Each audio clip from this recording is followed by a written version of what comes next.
My husband and I were in desperate need of a new vehicle.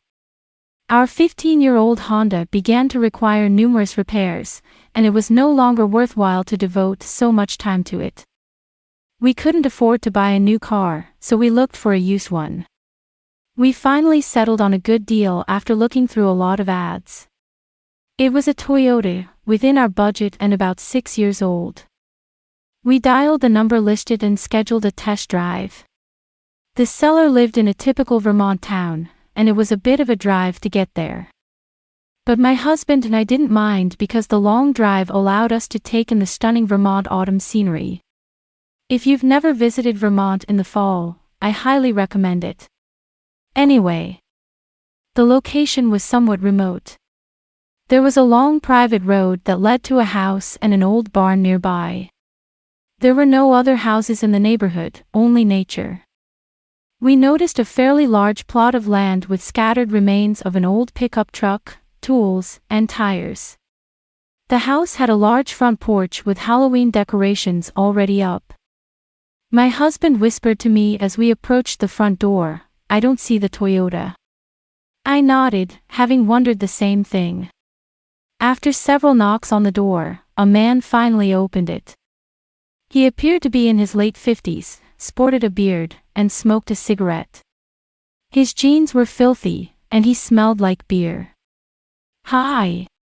I am Jennifer, and this is Tony, my husband," I began. "We came to see the Toyota."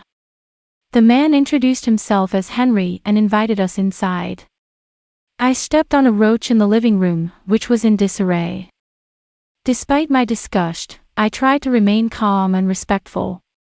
Henry motioned for us to take a seat on his couch. "May I offer you something to drink?" he inquired. We declined politely and explained that we were in a hurry. He didn't seem pleased with our response, and he muttered under his breath, "Okay, fine."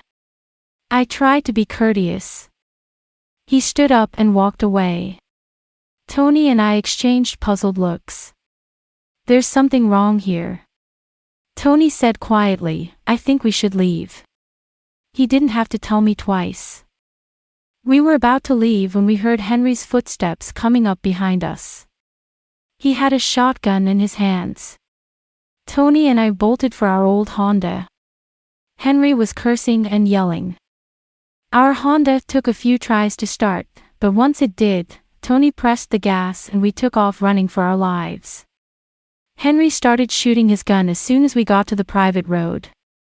A bullet flew through the windows of Honda, narrowly missing us. Although I am not particularly religious, I felt God truly protected us at that time. That guy was probably planning to rob and kill us. I hope no one else falls for his fake ad about selling a car he doesn't own.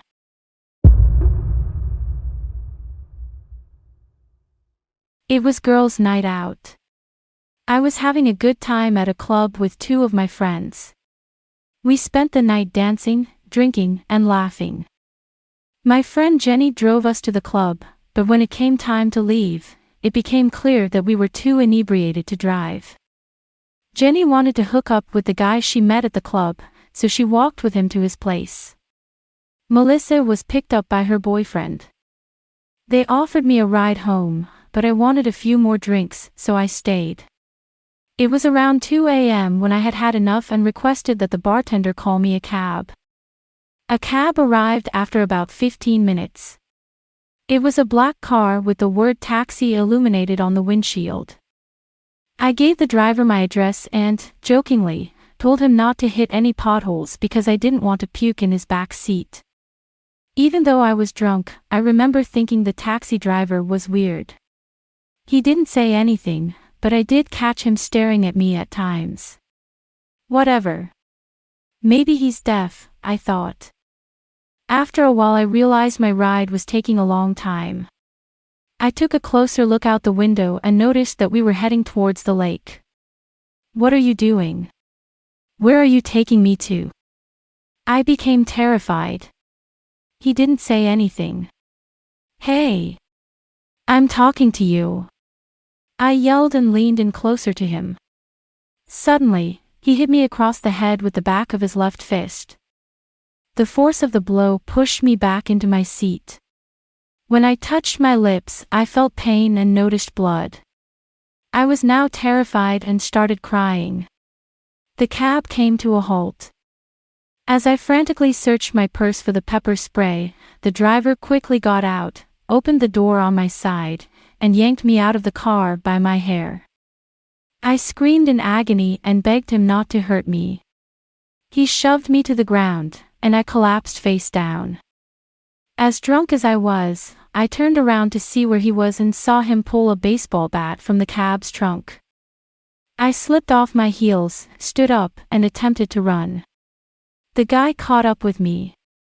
He grabbed my left arm and drew me towards him. I sprayed him with pepper spray. He let go of my arm, cussed at me, and attempted to rub his eyes with his free hand. I took advantage of the opportunity to poke my long nails into his eyes. He screamed from pain. I must have really hurt him because he went down on his knees, screamed, and yelled, "You bitch! You gouged out my eyes." His face was covered in blood. I believe the sheer terror and adrenaline sobered me up because I felt I could think clearly. I dashed to his taxi and drove straight to the police. I informed them of what had occurred. I'm not sure if they ever found my assailant. Since that dreadful night, I've learned to drink responsibly when out with friends. In addition, I no longer refuse rides from people I know well.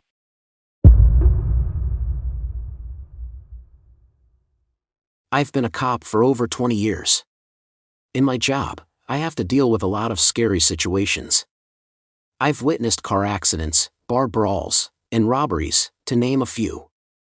One of the most terrifying scenes I'd ever seen was a 911 call from a woman who said a zombie was trying to break into her house. Now, I know there aren't any zombies in our town. However, we take 911 calls seriously, and our motto is better safe than sorry. Regardless of how irrational the complaints appear to be, we reason that it was a mental health crisis. So, my colleague and I decided to pay a visit to the citizen who had called. When we arrived at the location, we saw a single-family house at the end of a dead-end street. It appeared to be a typical American neighborhood. It was a beautiful September afternoon, a weekday, so most of the woman's neighbors were probably at work or school. On the radio, I could hear the dispatcher attempting to calm the woman who had called. The dispatcher then informed the lady that police officers had arrived at her residence to assist her. In the window, a woman appeared. She appeared genuinely distressed. The lady appeared to be in her 70s. She frantically waved at us while pointing to the back of her house. I quietly gave a signal. Officer Jeff Marney, my colleague, was to take the right side, and I was to take the left of the house. We drew our weapons. If there was anyone hiding behind the lady's house, we might be able to catch them. But when we got to the back of the house, I was horrified to see a half-naked man, possibly in his 20s, eating his own flesh. He was literally digging into his arm and ripping off pieces of flesh to consume. There was blood everywhere. The man had a crazed expression on his face, his movements were slow and shuffled, and he growled like an animal. It was obvious to me that this was the case of a Flakka user.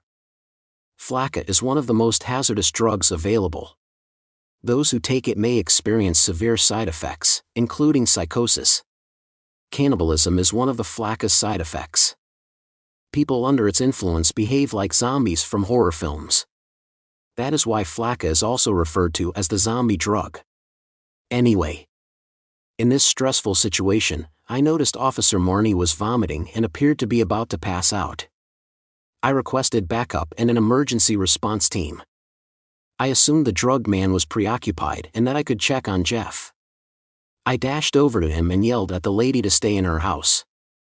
But, as I relaxed my guard by turning my back on the zombied man, he jumped at me. He jumped onto my back and tried to bite my neck. I knew right away that this was a life-or-death situation. He had the potential to kill me if he bit my neck. To defend myself against the lethal grip, I used my martial arts skills. But then he launched himself at me again. I then heard a gunshot. Jeff was the one who fired. He injured the man's left leg, preventing him from moving any further. Backup and EMTs arrived quickly. It had all come to an end. The man was taken to the hospital and treated. I got some scratches on my arms and neck, but nothing serious happened to me.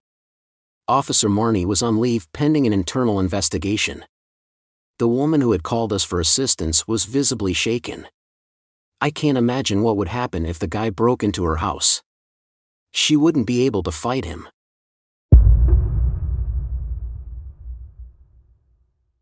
Thank you for your time. I hope you enjoyed these stories. Please like and subscribe. Stay tuned for more content. In the meantime, check out our previous videos. Thank you.